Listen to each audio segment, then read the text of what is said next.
Welcome to Daily Scripture Reading. I do not own the rights to this music. Be exalted, O God. The definition of exalt means to hold someone or something in very high regard, think or speak very highly of, raise to a higher rank or a position of greater power, make noble in character, means to dignify, can also mean to elevate by praise or in estimation, can also mean to glorify, to raise in rank, honor, power, character, or quality. I will read the Amplified Version. John 13, verses 1 through 32.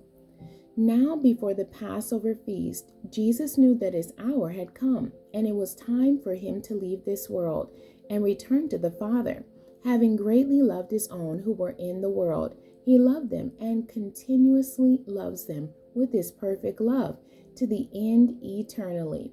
It was during supper when the devil had already put the thought of betraying Jesus into the heart of Judas Iscariot, Simon's son, that Jesus, knowing that the Father had put everything into his hands and that he had come from God and was now returning to God, got up from supper, took off his outer robe, and taking a servant's towel, he tied it around his waist.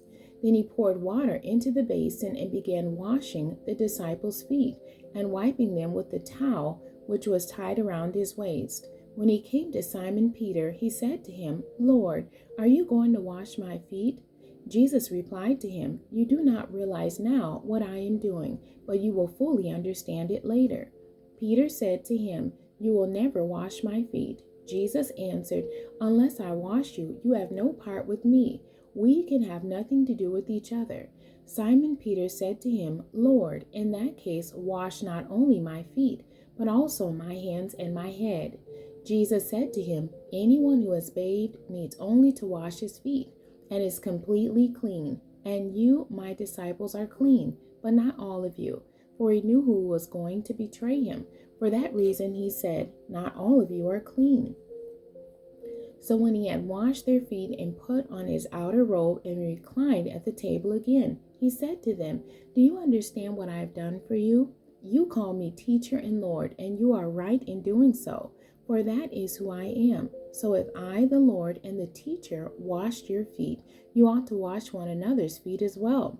For I gave you this as an example, so that you should do in turn as I did to you. I assure you and most solemnly say to you, a slave is not greater than his master, nor is one who is sent greater than the one who sent him. If you know these things, you are blessed, happy, and favored by God if you put them into practice and faithfully do them. I am not speaking of all of you. I know whom I have chosen, but this has happened in order that the scripture may be fulfilled. He who eats my bread has raised up his heel against me as my enemy.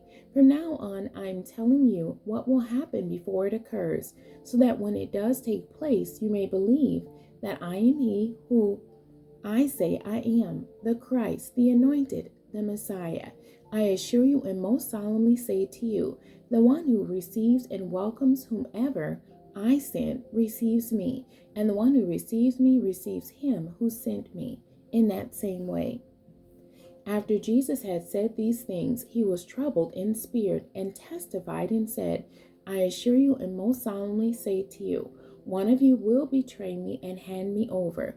The disciples began looking at one another, puzzled and disturbed as to whom he could mean. One of his disciples whom Jesus loved, esteemed, was leaning against Jesus' chest. So Simon Peter motioned to him, John, and quietly asked him to ask Jesus of whom he was speaking. Then leaning back against Jesus' chest, he, John, asked him privately, Lord, who is it? Jesus answered, It is the one to whom I am going to give this piece of bread after I have dipped it. So when he had dipped the piece of bread into the dish, he gave it to Judas, son of Simon Iscariot. After Judas had taken the piece of bread, Satan entered him. Then Jesus said to him, What are you going to do? What you are going to do, do quickly, without delay. But no one reclining at the table knew why he said this to him. Some thought that since Judas, as the treasurer of the group, had the money box. Jesus was telling him, buy what we need for the feast, or that he was to give something to the poor. After taking the piece of bread, he went out immediately, and it was night. So when Judas had left, Jesus said, now is the time for the Son of Man to be glorified, and God is glorified in him. If God is glorified in him, God will also glorify him, the Son, in himself, and will glorify him at once. The end. God bless you, and thank you for joining me today.